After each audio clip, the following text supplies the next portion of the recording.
Good morning. This is the Atlanta Church of Religious Science, Sunday, January the 4th, 1987. Today's topic, The Thing Itself, by the Reverend Ken Shultz. Thank you. Let's begin, as we always do, with spiritual mind treatment. Fundamental to this teaching is the idea that ideas are the raw material of our experience, and ideas get into our minds as we admit them to our minds, right?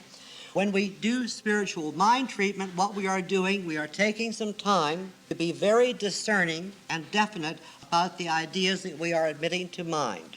Because we know that once the ideas take hold in our consciousness, they begin to give us experience. All right? I'll do this treatment in the first person for everyone, and I invite each one of you to silently take it for yourself, also in the first person. In other words, mentally, just go along and say it with me. All right. On this new day, at the beginning of this brand new year, I select for myself a key idea about myself, which is to serve as the basis of all of my thinking and all of my experience in all of my time to come. And this is the key idea. I am a thoroughly good person. I am a thoroughly good person created out of absolute goodness for the purpose of expressing that goodness in my life in my own unique and individual way. I am a perfectly good person entitled to demonstrate through my awareness of my being a perfectly good mind and body, perfectly good relationships, a perfectly good career expression, and perfectly abundant financial resources, and every other thing that I can call good. I am a thoroughly good person, and I say that not being unaware of all my foibles and mistakes, but being aware that all of my foibles and mistakes do not define me, are not attached to me, and have no power to shape my experience, because I am created to express that which I am, not to express that which I am not. And what I am is a perfectly good person. I could be no other thing, because I come from a perfectly good Creator who knows nothing of anything less than his own perfection. When I think of myself, when I get behind all the distractions that come and go in my daily life, I realize that there lives within me and operates through me a perfectly good person. That's what I am. I know it, announce it, stand by it, rejoice in it, and let it be so. And so it is. Now, this month, I'm going to give on these 4 Sundays a series of 4 talks on the basic ideas of the science of mind, and I'm going to base these 4 talks on the first 4 sections of The Science of Mind, our textbook by Dr. Ernest Holmes. And the first 4 sections of the textbook are called The Thing Itself, The Way It Works, What It Does, and How to Use It. And that's what these talks are called too. And every year in January, we kind of go back to basics with this 4-talk series, because I think it's very, very important for us to remind ourselves and to represent ourselves to new people for exactly what religious science is and what it is not.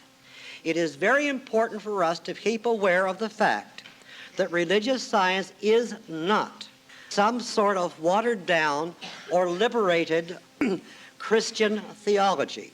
It is not that at all. It is also not any form of secular humanism. It's not that at all. It's not that we have anything against either of those things. We are merely trying to clarify and define ourselves by saying that is not what we're about.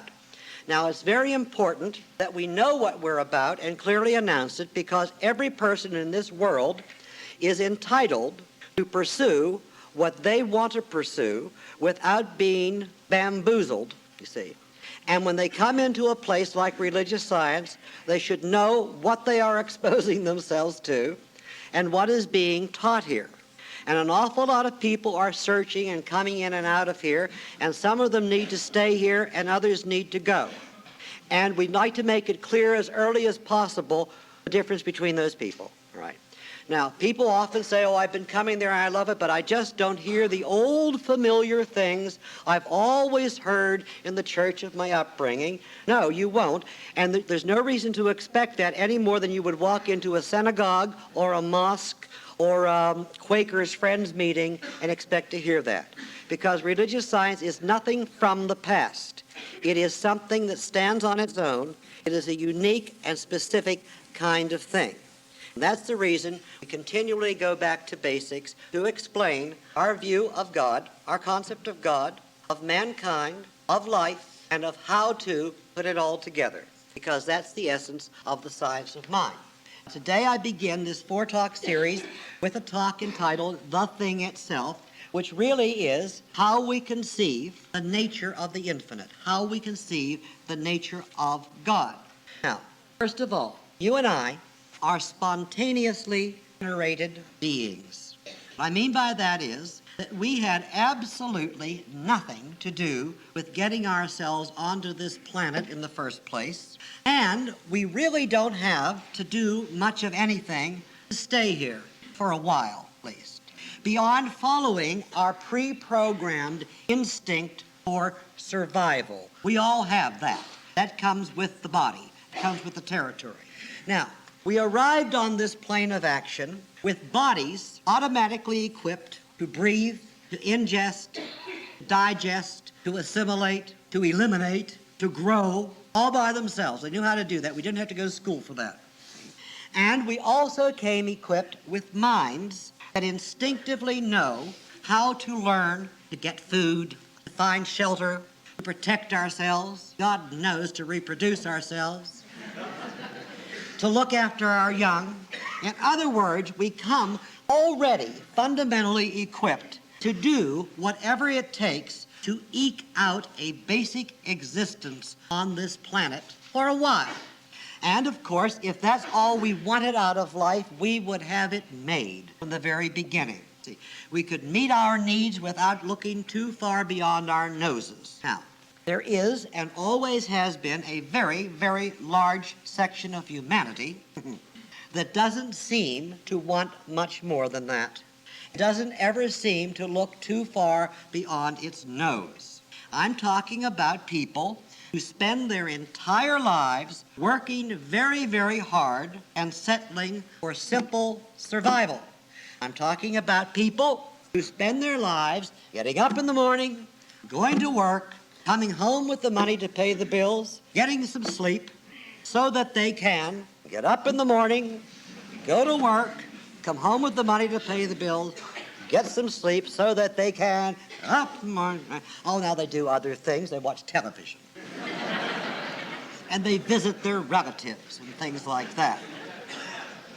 But, now, as I said, the people that I'm describing, very large section of humanity, nobody here, but you all have relatives, all right? Now, as I said, they don't seem to want much more than that, but actually they do want much more than that, or at least they once did. At least they once wanted more than that a long, long time ago, but somewhere along the way, they lost their faith in the ability to get it. See, now, if we knew all the reasons why all these people lost their faith in the ability to get it, all those reasons would be very pathetic and very convincing. But there is really only one reason that lies beyond all these secondary reasons.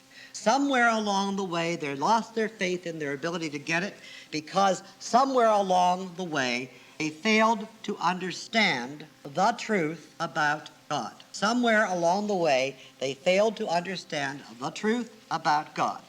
Now, you and I, and every one of us, spent our infancy and perhaps our very early childhood entirely occupied with perfecting our survival skills. For those first few years, we wanted nothing more than our next feeding, or a dry bottom, or a warm place to snuggle, and maybe a few colorful distractions, all those little beads and rattles and things.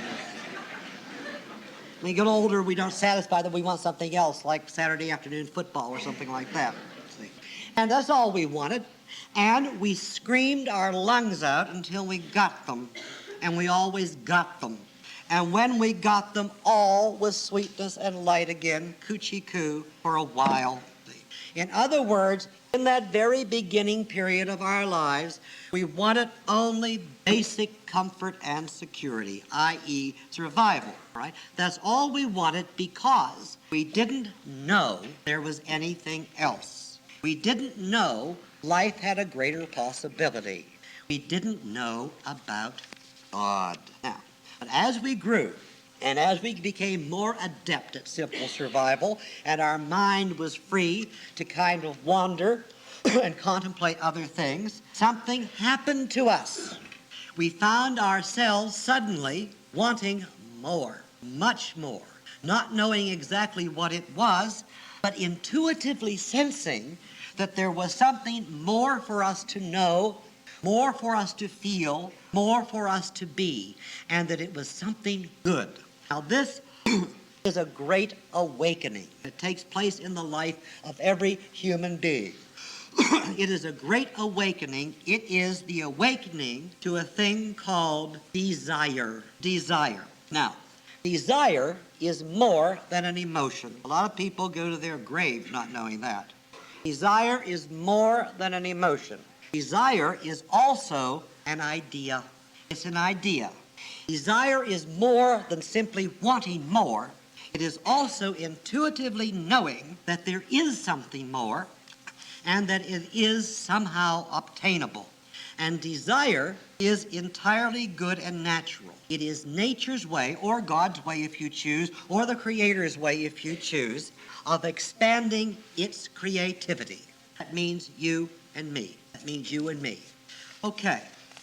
Now, in our great desire for more, we turn first, quite naturally, to all the big people in our lives. See, to our parents, to our older brothers and sisters, to our grandparents, to our teachers, all the big people in our lives, because they seem to know more, and to have more, and to be more. And when we turn to them, all bright-eyed and bushy-tailed in our quest for more, you know what happens? They give us what they have. They give us what they have. They give us what they can. I know there's some people saying there that are still mad at their mamas. Oh, no, they didn't. No, they didn't give me enough. I'm telling you, they gave you what they had. See?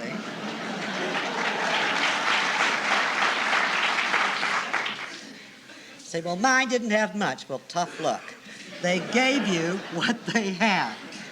Now, the thing is, no matter how much they gave you, no matter how much they gave us, it was never enough, and it could never have been enough, not ever, ever, ever, because they are not our source. In other words, they didn't give us life to start with, therefore they can't give us more life.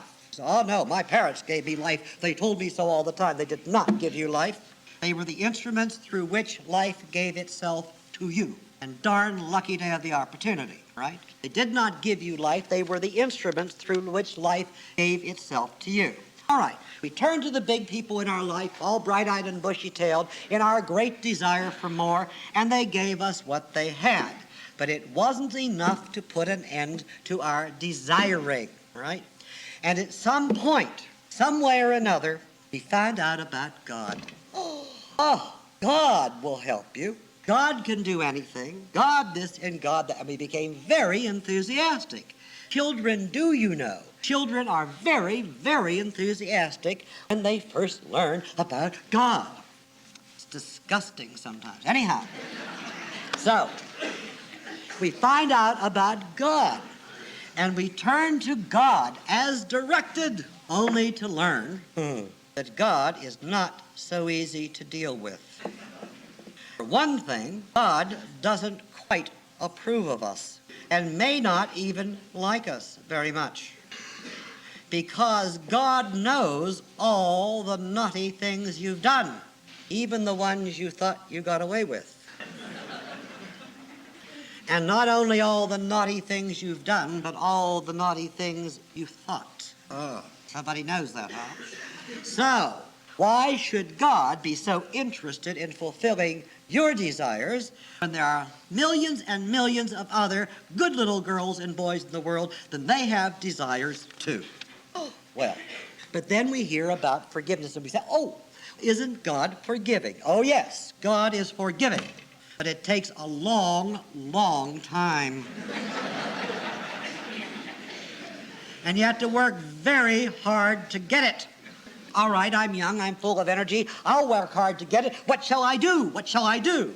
Well, first of all, you suffer. You endure. See? You do without.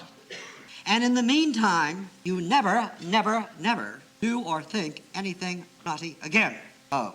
And when God is really convinced that you're perfect, then you'll get something of what you want. Oh. So, in our urgent and innocent desire for our greater good, we have turned as directed to a God, to an ultimate resource that turns out to be unresponsive to us.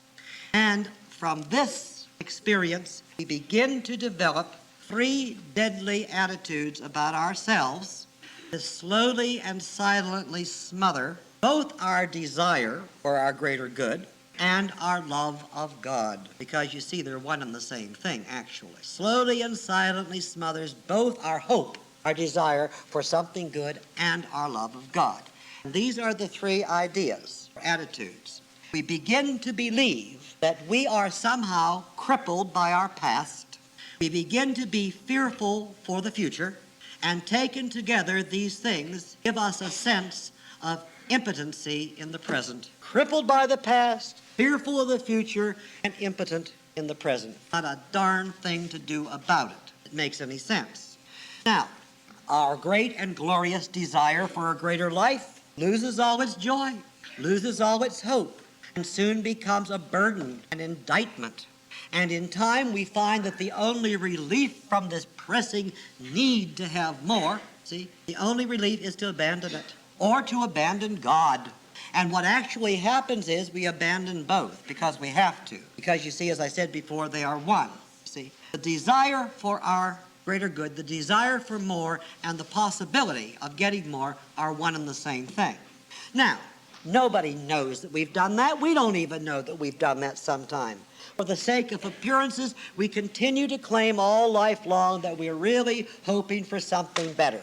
But as time goes on, we become more and more suspicious that probably we're finished.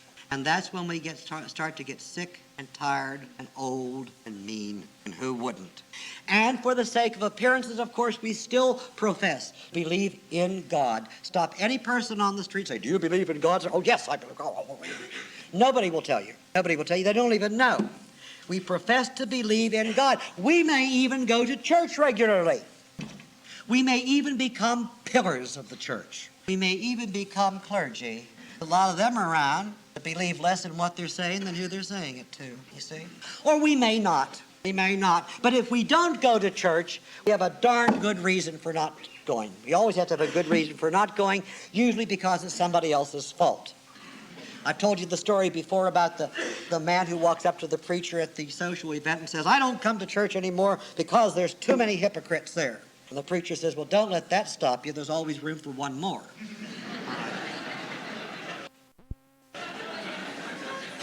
I get letters in response to our Christmas mailing or in response to our membership thing in February from people I haven't seen for 5, 6, 7 years. And every year I get this letter saying, we're going to come back as soon as we get our lives straightened out.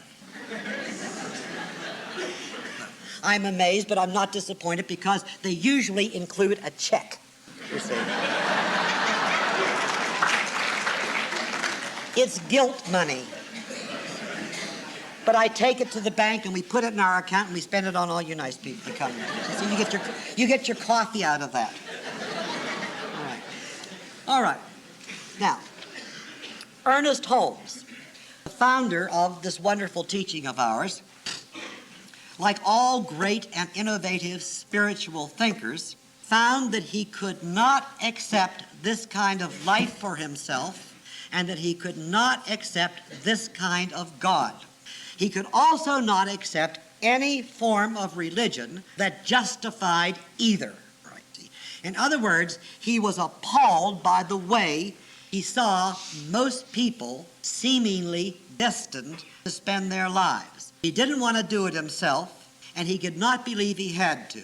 He could not believe there wasn't a greater God than this and a better way to live. And on page 1, or at least the first page of his textbook, the one we use in all our classes, he puts it this way. He says, "We see abundance in the universe. We cannot count the grains of sand on a single beach. The earth contains untold riches. The very air is vibrant with power. Why then is man weak, poor, and afraid? Why then is man weak, poor, and afraid?" In other words, everywhere you look throughout this vast and wonderful universe, you see in perfect action abundance, harmony, certainty, peace, ease, the whole thing. Only where people preside is there trouble. Only where people preside is there lack and limitation, is there cruelty, is there sickness and disease and pain. See? And yet man, male and female now, the women don't get off on this one, and yet man is God's peak perfection. Insofar as we can tell, people, human beings, are the most intelligent form of life in this universe, at least on this earth. Most intelligent form of life in this universe, most resourceful, most versatile, most mobile, whole thing. Something's got to be wrong, and it can't be God. Dr. Holmes goes ahead, same page, page 1, says this. He says, "To suppose that the creative intelligence of the universe would create man in bondage and leave him bound would be to dishonor the creative power we call God. To suppose that God could make man as an individual without leaving him free to discover himself would be to suppose an impossibility." And he goes on, "The seed of freedom must be planted in the innermost being of man. But man must make this great discovery for himself." Okay? Now, the study of the science of mind is to help us make this great discovery for ourselves. All right? Discovery of a greater God, a greater source. All right? The rediscovery or the renewal of the beauty and the power and the rightness of our heart's desires, our desiring heart. All right?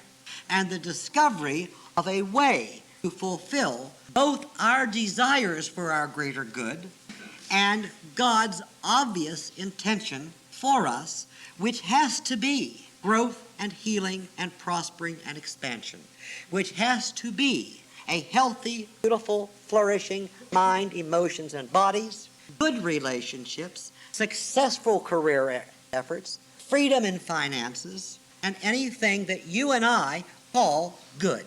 It has to be that. Now, everything begins with God. So, we must begin our pursuit of this teaching by developing a greater concept of God, or a concept of a greater God. And Dr. Holmes comes along with perhaps his briefest and clearest statement on this subject about the nature of God, and he says this. It's a very simple statement. You can remember it with just a little bit of thought. He says simply this. He says, "There is a power for good in this universe, and you can use it." That's all. There is a power for good in the universe, and you can use it. Now, the power for good that he's talking about operates in your life and mine as our consciousness, right? And our consciousness is shaped and directed by our ability to think with it, Therefore, your thought is creative. And I say your thought is creative because I mean your thought is creative in your life and my thought is creative in my life. My thought is not creative in your life, okay? Nobody else's is either. Therefore, your thought is creative.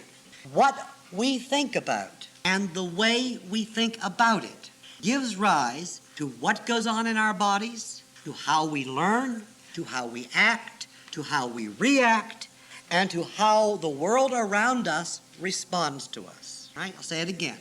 What we think about and the way we think about it gives rise to everything that goes on in our bodies, how we learn, how we act, how we react, and the way the world around us responds to us. Now, we will never run out of consciousness because consciousness is the presence and substance of God. It is the presence and substance of life itself, and life is eternal. So we will always have consciousness. Therefore, our spiritual efforts need never be directed at getting to God. Isn't that nice? Our spiritual efforts need never be directed at getting to God or winning God's approval or pleasure or forgiveness or attention. We already have that. See, if we didn't, we wouldn't even be here at all. Because God is not a person in the sky demanding worship, adoration, sacrifice, and all the rest of that nonsense. God is a presence within you trying to get your attention in order to find expression through you, and trying to get your attention by awakening you to desire. By awakening you to desire. Your desire for your good, my desire for mine. And you and I serve God best then by learning how to think about our desires, learning to think about them wisely, learning to think about them lovingly. That means not criticizing ourselves for having them, right? Learning to think about them clearly, learning to think about them constructively, so that God, or life abundant, can express more greatly through us in every way. In every way. Here again, the healthy mind and body, the healthy flourishing careers and relationships, the healthy finances, the healthy whatever, the healthy you want. Yeah. That is what is behind Dr. Holmes' statement. There is a power for good in the universe, and you can use it. Now, as a matter of fact, you and I are already using it because we're already thinking, and we're always thinking, so we're always using it, see. So the question is, how are we thinking? How are we using it? Learning how to think correctly is the only worthwhile religious effort. Don't tell your mama. Learning how to think correctly is the only worthwhile religious effort. Learning how to develop a healthy respect and enthusiasm for the fulfillment of your desires, toward the unfoldment of your greatest good, is the only valid purpose for religion. See? And if your religion teaches you more and more how to do that, well, that's fine. And if your religion doesn't, you need a new religion. You need a new religion. That's all there is to it. A good way to sum this all up is you pay attention to your consciousness, to your mind and to your heart, and there's a power in this universe that will do the rest. It will take you the rest of the way. You pay attention to the condition of your mind, your heart, your consciousness, and there is a power in this universe that will do the rest.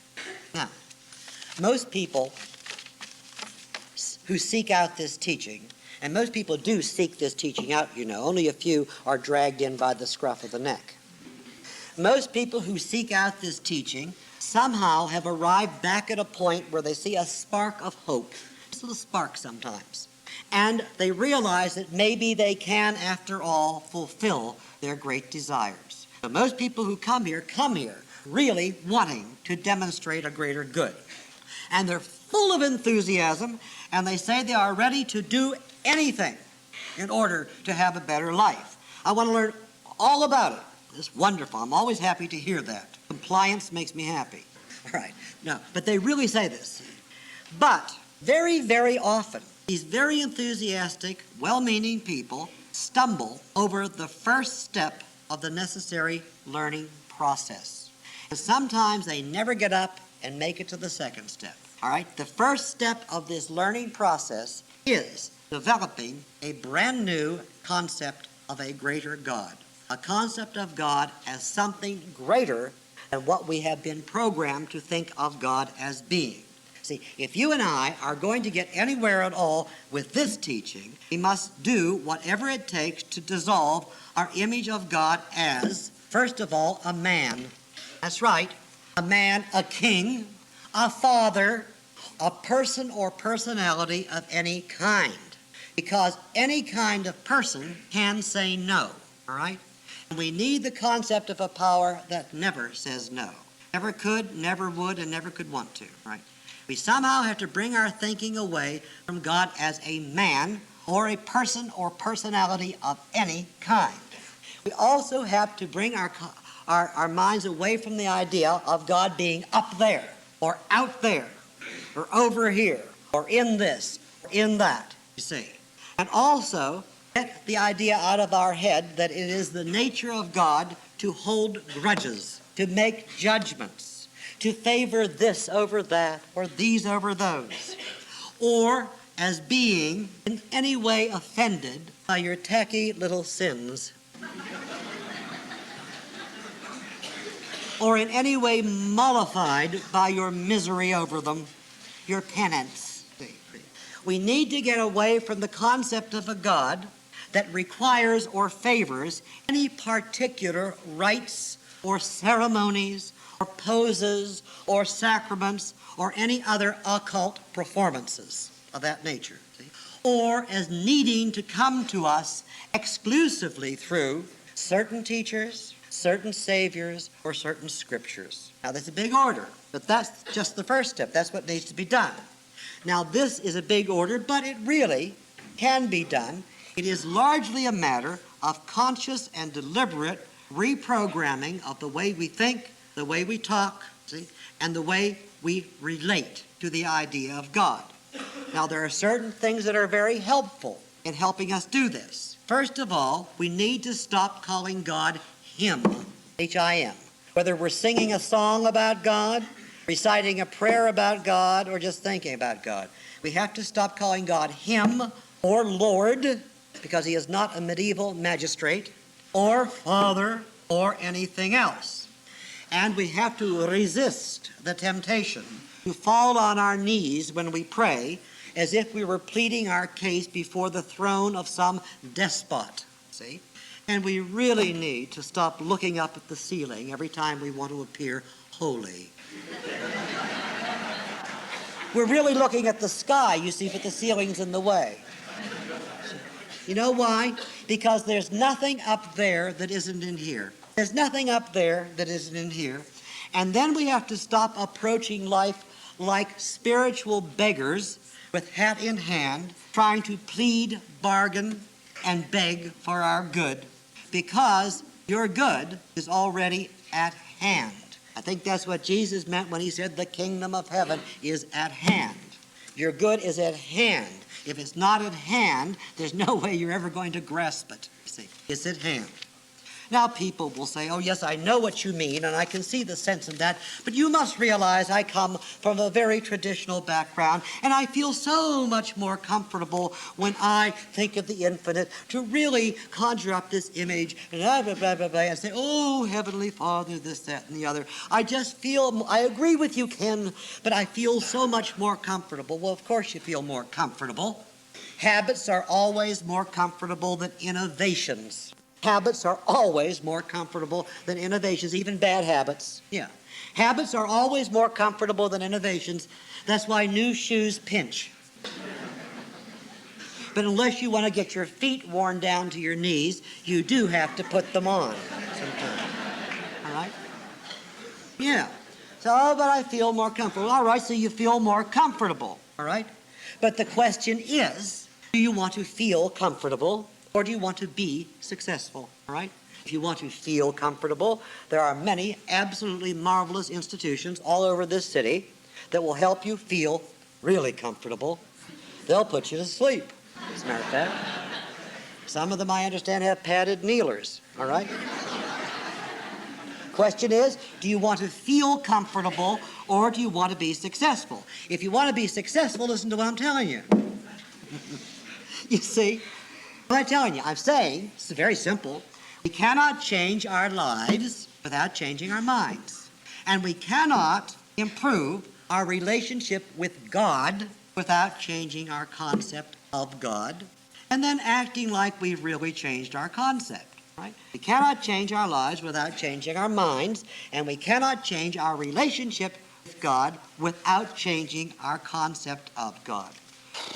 Now, this teaching conceives of a greater God, a God which is not a superman up in the sky, a God which is not a king on a heavenly throne, but a God which is the spirit of life itself, in all, through all, and for all, in you, as you, through you, and for you. See? The spirit of life itself, existing as no thing, but containing within itself the possibility of all things for all people, all the time.